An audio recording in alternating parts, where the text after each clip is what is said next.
Hello everyone.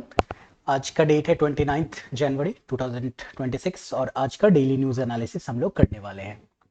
हम लोग daily news analysis में हम लोग दो गवर्नमेंट सोर्सेज को कवर करते हैं मोस्टली, जो पीआईबी है और कुछ जो न्यूज़ ऑन एयर पे न्यूज़ आता है, ठीक है, बिकॉज ये गवर्नमेंट सोर्सेज से है तो ये काफ़ी इंपॉर्टेंट हो जाता है। इसके अलावा हम लोग द हिंदू और इंडियन एक्सप्रेस और इसके अलावा कुछ और न्यूज़पेपर्स में जो भी इंपॉर्टेंट होता है उसको हम लोग कवर करने की कोशिश करते हैं। ओके, हम लोग इसमें प्रीलिम्स और मेंस के पर्सपेक्टिव से ज़्यादा टॉपिक्स, जो भी टॉपिक्स है उसको इन डेप्थ कवरेज करने की कोशिश करते हैं। लेट्स गेट स्टार्टेड हमारे आज के पहले न्यूज़ से। ओके, तो जो हमारा ये न्यूज़ और एयर से उठाया गया है, जो हमारा पहला न्यूज़ है वो ये है कि नीति आयोग ने लॉन्च किया है संपूर्णता अभियान 2.0। 2.0 क्यों कह रहे हैं? बिकॉज इसका जो फर्स्ट फेज था इस अभियान का, इस मूवमेंट का, वो 2018 में नीति आयोग ने स्टार्ट किया था। और क्या करते हैं इसमें, क्या करने की कोशिश हो रही है, इसके बारे में हम लोग जानेंगे। ओके, तो इंडिया में ऑलमोस्ट अगर हम लोग देखें, इंडिया में करेंटली अगर अभी के एस्टिमेट से देखा जाए तो ऑलमोस्ट 800 डिस्ट्रिक्ट्स के आसपास है। ऑलमोस्ट 800 डिस्ट्रिक्ट्स के आसपास है। इसमें से कुछ ऐसे डिस्ट्रिक्ट हैं जिसमें जो क्रिटिकल इंडिकेटर्स हैं लाइफ के, क्रिटिकल इंडिकेटर्स ऑफ लाइफ, जैसे कि आप मान लो कि हेल्थ के पैरामीटर्स हो गए, ठीक है, एजुकेशन के हो गए, सैनिटेशन एंड हाइजीन के हो गए, इसको हम लोग वॉश कहते हैं, वाटर सैनिटेशन एंड हाइजीन। ये सारे वो इंडिकेटर्स हैं जो एक स्टैंडर्ड ऑफ लाइफ को बताता है।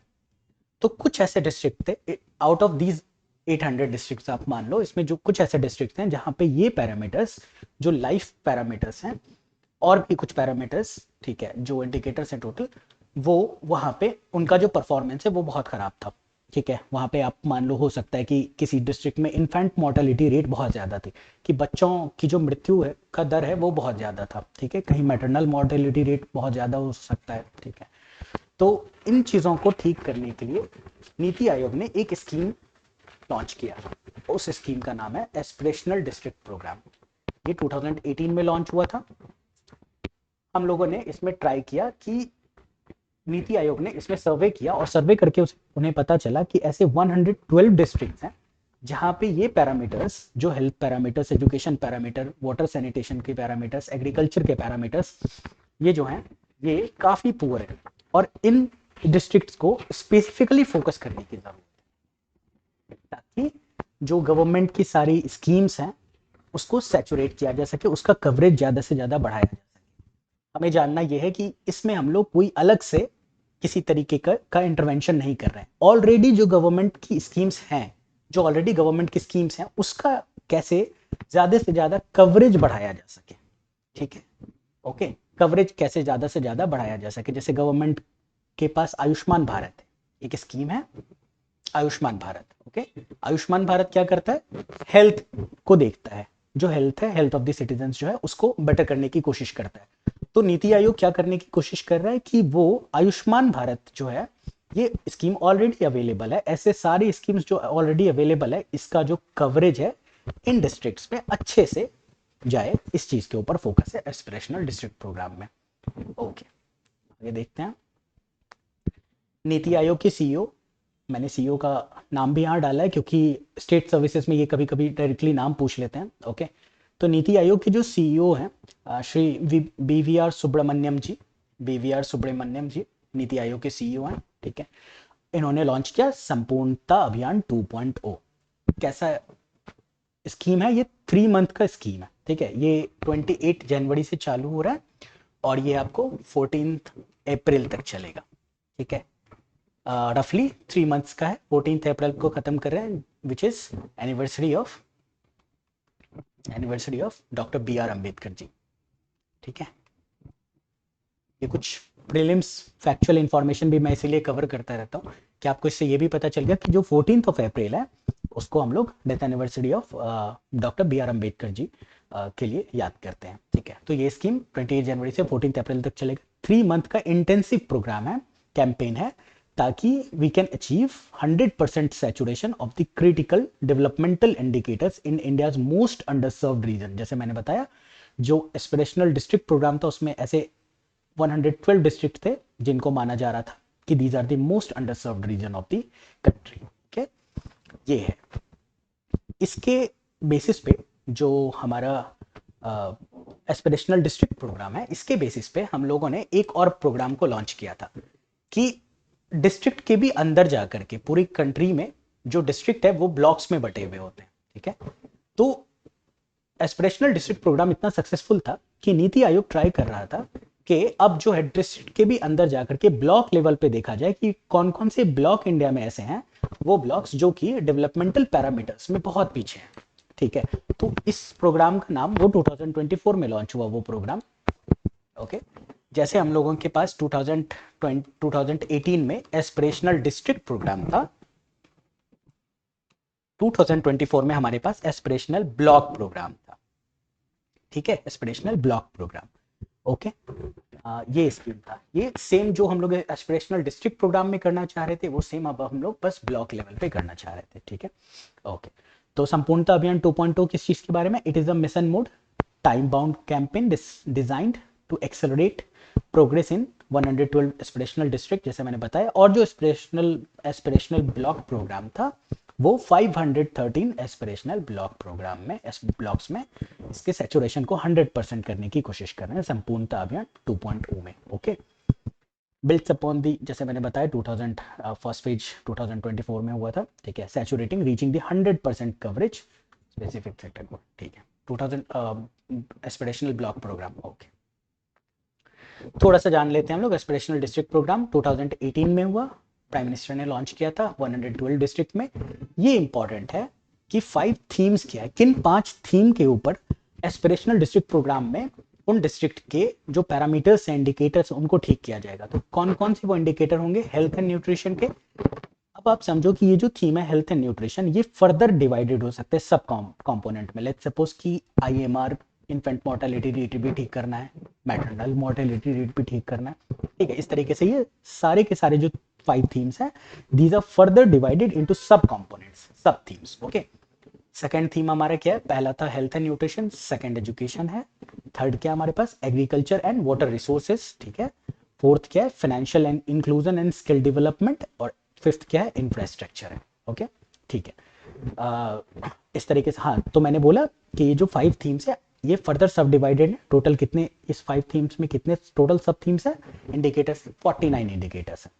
ठीक है, 2023 में एस्पिरेशनल ब्लॉक प्रोग्राम को चालू किया गया था। ठीक है, 513 ब्लॉक्स को।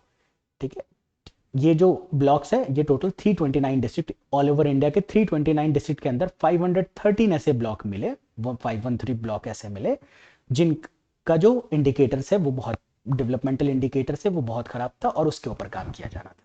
ठीक है, ये भी 5 थीम्स में है divided. Okay, health and nutrition same है, एजुकेशन है, एग्रीकल्चर एंड एलाइड है, एग्रीकल्चर एंड एलाइड सर्विसेज है। वहां पे वहां पे क्या था डिस्ट्रिक्ट प्रोग्राम में? वाटर। ठीक है, एग्रीकल्चर एंड वाटर था, यहाँ agriculture and allied services. Agriculture and allied क्या होता है? वो सारी सर्विसेज जो कि एग्रीकल्चर से रिलेटेड है।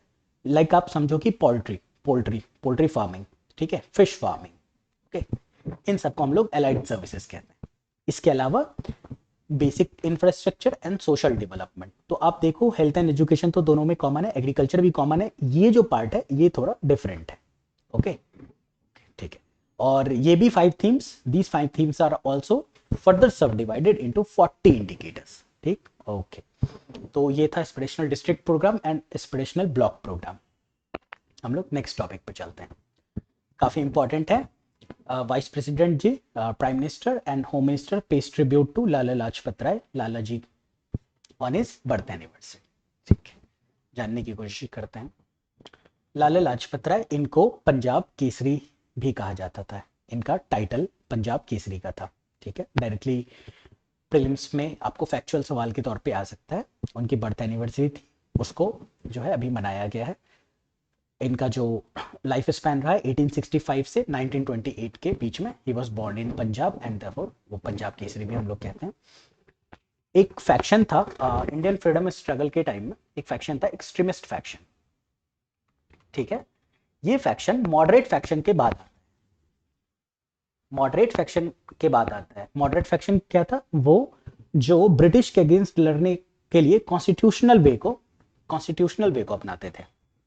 ओके, कॉन्स्टिट्यूशनल वे का मतलब होता है प्रेयर, पिटिशन, इस तरीके की चीजें, ठीक है, कि पिटिशन देना, प्रेयर करना, आ, ये मांगना ब्रिटिश से कि हमें ये चीज चाहिए, ठीक है, और उसके लिए गुजारिश करना, ठीक है। Unlike the moderate faction, extremist faction extremist faction वो था जो कि थोड़ा डिफरेंट रूट अपनाता था, and these routes were also constitutional, but constitutional में मीन्स थोड़ा डिफरेंट था, जैसे कि ये बंद, रोड जैम, ठीक है, इस तरीके की चीजें करते थे। ओके, तो ये एक्सट्रीमिस्ट फैक्शन था। लाला जी जो है वो एक्सट्रीमिस्ट फैक्शन से आते थे। एक्सट्रीमिस्ट फैक्शन में जो 3 सबसे इंपॉर्टेंट पर्सनालिटी है उनको लाल बाल पाल का ट्रियो बोला जाता है, दैट इज लाला लाजपत राय जी, ठीक है, बाल गंगाधर तिलक जी, और जो है आपको बिपिन चंद्र पाल जी, ठीक है। ये 3 लाल बाल पाल बोला जाता है, जो एक्सट्रीमिस्ट फैक्शन के जो ओरिजिनेटर आप कह लो वो लाल बाल पाल थे, ठीक है। तो लाला लाजपत राय जी एक्सट्रीमिस्ट फैक्शन से आते थे, ठीक है। इनकी कुछ कंट्रीब्यूशन को हम लोग देखेंगे। पहला कि he was elected as the president of the Congress के 1920 के कोलकाता सेशन, ये रहा, ठीक है, that time it was pronounced as Calcutta. Okay, तो कलकत्ता सेशन 1920 के प्रेसिडेंट रहे। All India trade union Congress के भी 1920 में वो प्रेसिडेंट बने, ठीक है। इसके अलावा कुछ ऑर्गेनाइजेशंस उन्होंने स्टैब्लिश किया, कुछ मूवमेंट्स को उन्होंने चलाया, ठीक है। तो जो पहला मूवमेंट है वो है हिंदू रिलीफ मूवमेंट, 1920s में इसको चलाया गया था। ओके, क्या था हिंदू रिलीफ मूवमेंट? ये था, it is for the upliftment कह लो, या फिर जो भी कम्युनल वायलेंस से जो भी परेशान हुए हिंदूज थे, ठीक है, उनको कैसे रिलीफ पहुंचाया जा सके, इसके लिए मूवमेंट, ठीक है। जो कम्युनल वायलेंस से जो प्रॉब्लम में आए हुए हिंदूज थे उनको कैसे रिलीफ पहुंचाया जाए, इसके लिए हिंदू रिलीफ मूवमेंट था, 1920s के दौरान पे चलाया गया था। इसके अलावा उन्होंने कुछ ऑर्गेनाइजेशन स्टैब्लिश किया था, जैसे Indian home rule league in America, कब? 1917 में, न्यूयॉर्क में, ठीक है। अमेरिका की किस शहर में? तो न्यूयॉर्क में। कब ये स्टैब्लिश हुआ था ये ऑर्गेनाइजेशन? 1917 में। सी, होम रूल लीग जो है ना, ये इंडिया में भी स्टैब्लिश था। एक फैक्शन तिलक जी के अंडर में था, और एक फैक्शन जो था वो आपको एनी बेसेंट जी के अंदर में था, और तिलक जी के अंडर में था। बट ये जो होम रूल लीग था 1917-18 के दौरान आपको देखा जाता, ठीक है, ये इंडिया में स्टैब्लिश करता था। बट जो लाला जी का होम रूल लीग था वो अमेरिका में था, 1917 में स्टैब्लिश हुआ था। कहाँ हुआ था? न्यूयॉर्क में हुआ था, ठीक है। इसके अलावा जो इन्होंने ऑर्गेनाइजेशन स्टैब्लिश किया था, it was servants of the people society. कहाँ पे? 1921 में, और कहाँ पे? लाहौर में, ठीक है। एक और सर्वेंट्स ऑफ इंडिया सोसाइटी है, इससे कंफ्यूज नहीं होना है। एक और सर्वेंट्स ऑफ इंडिया सोसाइटी है, ठीक है। आप मुझे कमेंट करके बताना कि ये सोसाइटी किन के द्वारा फाउंड किया गया था। ओके, ठीक है। इसके अलावा इनकी बहुत एक बड़ी जिम्मेदारी थी पंजाब नेशनल बैंक को एस्टैब्लिश करने में। इन्होंने एक बहुत इंपॉर्टेंट रोल प्ले किया था पंजाब नेशनल बैंक के एस्टैब्लिशमेंट में। तो ऑर्गेनाइजेशन अगर हम लोग वापस से रिवाइज करें तो कौन कौन सा है? Indian home rule league in America, servants of the people society, ठीक है, पंजाब नेशनल बैंक के एस्टैब्लिशमेंट में इनका रोल था, और movement Hindu relief movement. Okay, ठीक है। लिटरेरी कंट्रीब्यूशन इनका बहुत ज्यादा इंपॉर्टेंट रहा है, ठीक है। इन्होंने एक जर्नल को एस्टैब्लिश किया था जिसका नाम था the people. Okay, the Tribune newspaper जो आज भी चलता है, ठीक है। It was the brain child आप कह लो, जो था वो लाला जी का था। उसके अलावा ये जर्नल एंड न्यूज़पेपर की बात हो गई। जर्नल एंड न्यूज़पेपर, जर्नल कौन सा? द पीपल, न्यूज़पेपर कौन सा? The Tribune. ओके, इसके अलावा इन्होंने बुक्स भी लिखे हैं, ठीक है। बुक्स कौन सा? जैसे बहुत सारे बुक्स लिखे, एंड ये बुक्स के बारे में डायरेक्टली पूछा जाता है आपको एग्जाम्स में, ठीक है।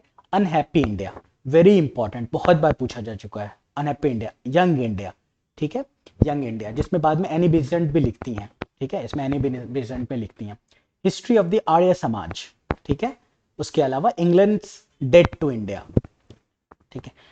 जो आप इकोनॉमिक हिस्ट्री ऑफ इंडिया पढ़ेंगे तो आपको उसमें और भी नाम दादा भाई नौरोजी का बहुत प्रोमिनेंटली आएगा, वो भी डेट टू इंडिया के बारे में बहुत प्रोमिनेंटली लिखते हैं, लाला जी भी लिखते हैं, और इनकी बुक का नाम है इंग्लैंड्स डेट टू इंडिया, ठीक है।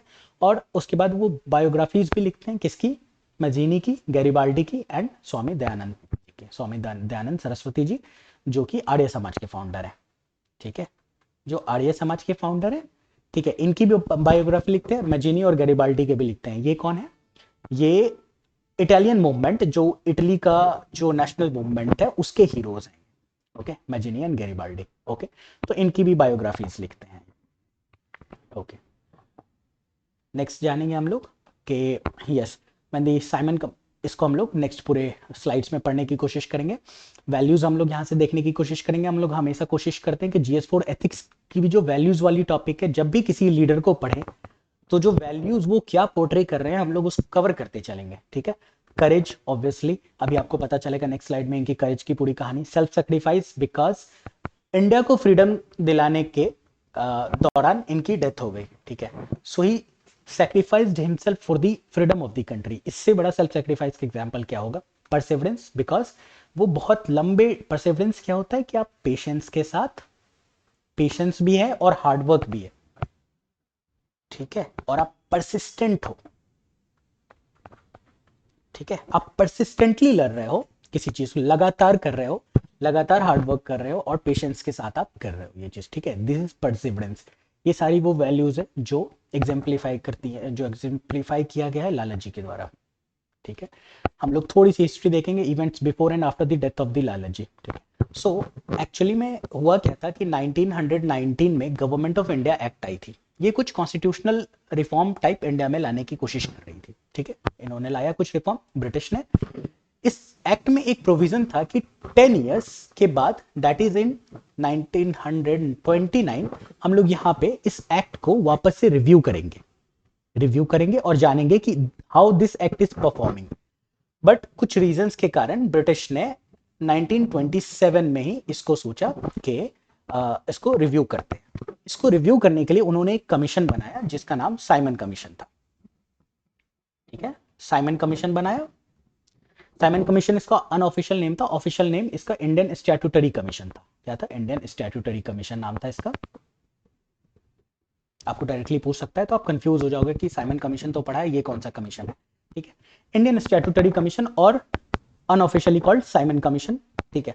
तो ये इसको ब्रिटिश ने एस्टैब्लिश किया था ताकि वो गवर्नमेंट ऑफ इंडिया एक्ट 1919, जिसमें प्रोविजन था कि 10 साल के बाद उसको रिव्यू करना है, उसको रिव्यू करने के लिए इस कमीशन को बनाया गया। 1927 में ये कमीशन बनाया गया, ठीक है। British government appointed the Simon commission, officially the Indian statutory commission, to review the working of the government of India act of 1919।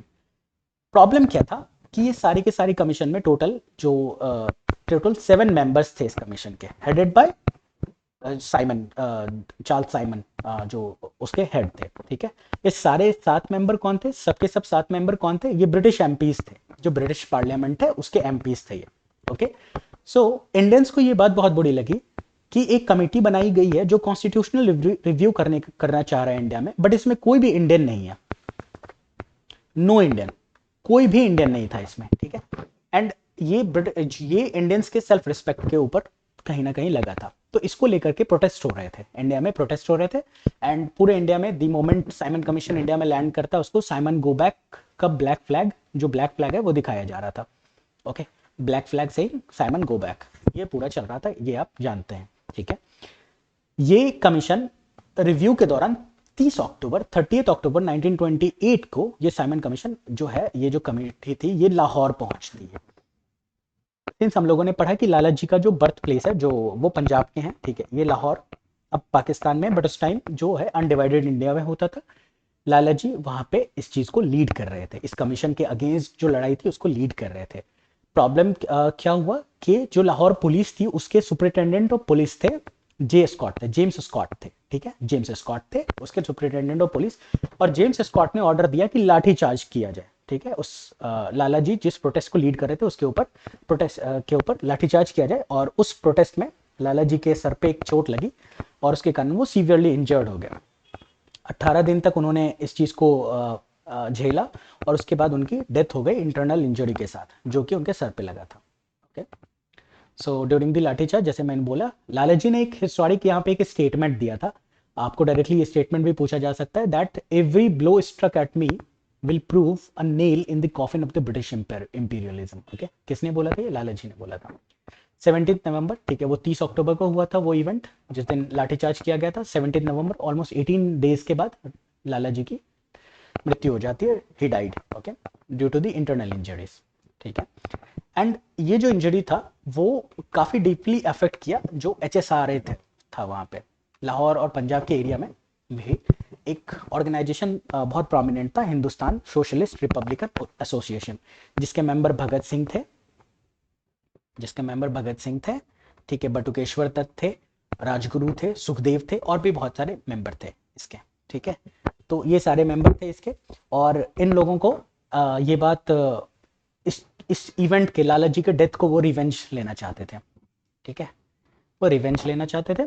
और 17 ऑफ नवंबर को लाला जी की डेथ हुई। उसके एक महीने के बाद 17 ऑफ दिसंबर 1928 को मेंबर्स ऑफ द HSRA ने JP सॉन्डर्स का मर्डर कर दिया। मैंने क्या बोला? जो सुपरिटेंडेंट ऑफ पुलिस थे उनका नाम जेम्स स्कॉट था, ओके, वो SP थे, बट एक कंफ्यूजन के कारण जो JP सॉन्डर्स हैं वो जो कि ASP थे, तो SP की जगह इन्होंने ASP को जो है इन लोगों ने मारा, ठीक है। इसको हम लोग सॉन्डर्स मर्डर केस कहते हैं, जिसके कारण बाद में लाहौर कंस्पिरेसी केस चलता है इनके ऊपर, लाहौर कंस्पिरेसी केस चलता है बाद में, ठीक है, सॉन्डर्स के मर्डर के लिए, ठीक है, ओके। तो मैंने जैसे बताया कि the revolutionary phase of the Indian freedom struggle inspired action of the, इसके बाद भगत सिंह और बटुकेश्वर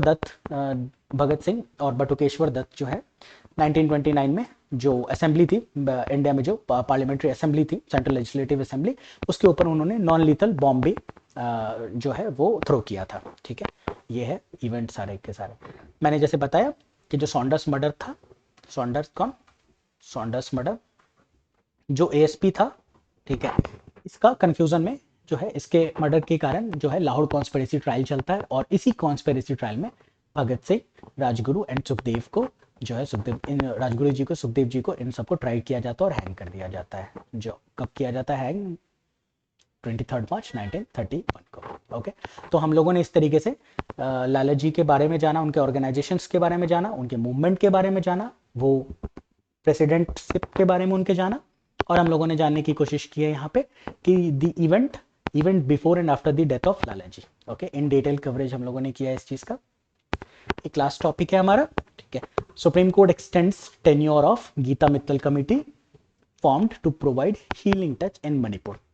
एक्चुअली मणिपुर का जो वायलेंस है, जो मणिपुर का क्राइसिस है, ठीक है, जो दो ट्राइब्स, मेजरली जो दो ट्राइब्स के बीच में ये क्राइसिस चल रही है, ये ऑलमोस्ट 2023 से चल रही है।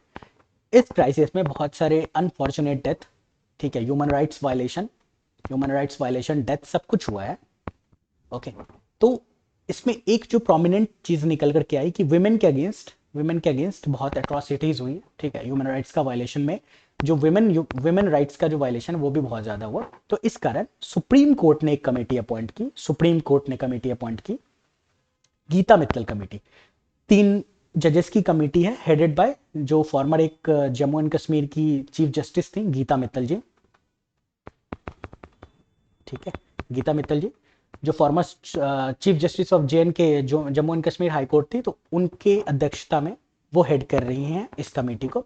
और the committee is trying to know कि वुमेन के अगेंस्ट क्या क्या एट्रॉसिटीज हुए, क्या क्या ह्यूमन राइट्स का वायलेशन हुआ है, इस चीज के बारे में, ओके। तो एक अगर आपको पूछा जाए, this is the government appointed committee? No, this is supreme court appointed committee, okay, yes, Geeta Mittal committee. तो ये कमेटी अपना काम कर रही थी, बट अभी इनको और टाइम चाहिए, तो सुप्रीम कोर्ट ने इसका जो है टेन्योर एक्सटेंड कर दिया है। जैसा मैंने बताया सारी चीजें, 3 members all women committee comprising former high court जजेस headed by the chief justice of the Jammu and Kashmir high court, constituted कब?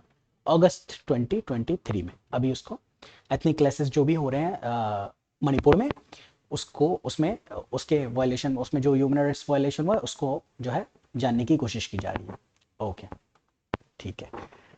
मणिपुर कॉन्फ्लिक्ट के बारे में बहुत ही छोटा सा हम लोग जानेंगे, ठीक है। ये कॉन्फ्लिक्ट एक्चुअली जो है वो 2 ट्राइब्स के बीच में हो रहा है, कुकी ट्राइब और Meitei tribe, okay, Meitei Meitei tribes जो हैं वो वैली वाले एरिया में रहती है मणिपुर में, वैली वाले एरिया में। और जो कुकी कुकी ट्राइब्स हैं वो जो है वो हिल में रहते हैं।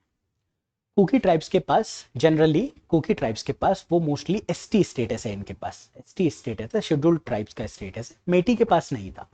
तो 2023 में हाई कोर्ट जो है, हाई कोर्ट ऑफ मणिपुर, इन्होंने ऑर्डर किया कि जो मेती है उनको भी एसटी का स्टेटस दिया जाए, ठीक है, जो कि इनके पास नहीं था।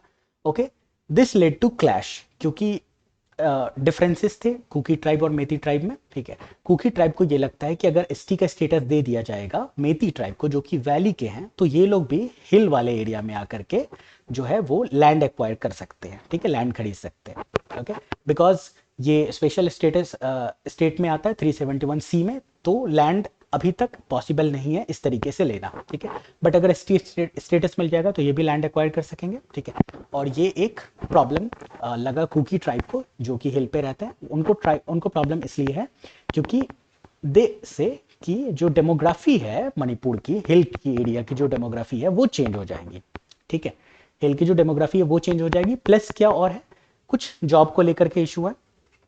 ओके, और पॉपी कल्टीवेशन का एलिगेशन है, क्योंकि हम लोग जानते हैं कि जो ये मणिपुर है वो म्यांमार से बॉर्डर से शेयर करता है, और म्यांमार से जो है वो ड्रग्स का, म्यांमार के साइड में एक एमएलटी ट्राइंगल भी है, म्यांमार, लाओस और थाईलैंड, ठीक है। इसको हम लोग गोल्डन ट्राइंगल कहते हैं। गोल्डन ट्राइंगल से क्या है, ये जो गोल्डन ट्राइंगल है यहाँ से ड्रग्स इंडिया में सप्लाई होता है। ओके, एक इंडिया को अगर हम लोग देखें यहाँ पे, ठीक है, एक रफ मैं ड्रॉ कर रहा हूँ इंडिया का मैप, ठीक है। तो यहाँ पे वो एमएलटी ट्राइंगल है, ठीक है, म्यांमार, लाओस और थाईलैंड का, इसको हम लोग गोल्डन ट्राइंगल कहते हैं, ठीक है, गोल्डन ट्राइंगल कहते हैं, गोल्डन ट्राइंगल। और यहाँ पे अफगानिस्तान, पाकिस्तान और ईरान में एक क्रिसेंट शेप है, यहाँ से भी ड्रग्स का सप्लाई होता है, यहाँ से इस बॉर्डर पे होता है और यहाँ से ईस्टर्न बॉर्डर पे होता है, और इसको यहाँ पे अफगानिस्तान, पाकिस्तान और ईरान, इसको हम लोग गोल्डन क्रिसेंट कहते हैं, गोल्डन क्रिसेंट कहते हैं, ठीक है। बैकग्राउंड जानने के लिए, तो ये जो है ये दोनों ड्रग्स से भी प्रभावित एरिया है। और मेती ट्राइब जो कि वैली में रहती है, उनका कहना था कि वो, उन्होंने एलिगेशन लगाया था poppy cultivation in the hilly areas by the Kuki tribe. Okay, ये पूरा का पूरा बैकग्राउंड है, एक बार हम लोग पढ़ लेते हैं जो यहाँ लिखा हुआ है। So this was the major reason, वो चल रहा था प्रोटेस्ट, और प्रोटेस्ट आज भी कहीं ना कहीं चल रहा है। गवर्नमेंट ने, सेंट्रल गवर्नमेंट अंडर आर्टिकल 355 को यूज करते हुए जो है वहाँ पे ये लगा दिया है। 355 कहता है कि जो लॉ एंड ऑर्डर की रिस्पॉन्सिबिलिटी है, अगर कोई स्टेट लॉ एंड ऑर्डर को फॉलो करते हुए, कॉन्स्टिट्यूशन को फॉलो करते हुए नहीं चल रहा है, तो वहाँ पे प्रेसिडेंट्स रूल लगाया जा सकता है अंडर आर्टिकल 356। ओके, तो 355 वो ग्राउंड है, 355 वो ग्राउंड है, यहाँ मैं बताता हूँ, ठीक है। 355 वो ग्राउंड है जो कहता है कि अगर कोई स्टेट, ठीक है, या कोई territory of India, if it is not run in accordance with the constitution of India, constitution के तरीके से अगर वे नहीं चलता है ये, तो अंडर आर्टिकल 356 प्रेसिडेंट रूल को लगाया जा सकता है, प्रेसिडेंट रूल इंपोज किया जा सकता है। तो प्रेसिडेंट रूल को मणिपुर में इंपोज किया गया उसके बाद, ठीक है। मैंने सारे ये बताए हैं कि क्या कॉस्ट था। एक बार हम लोग इसको यहाँ से पढ़ते हैं। The Manipur clash refer to the ethnic violence between Meitei community and the Kuki Zo tribe, Kuki hill tribes है, मेती वैली ट्राइब है, ठीक है। 23 से चल रहा है ये चीज़, 2023 से।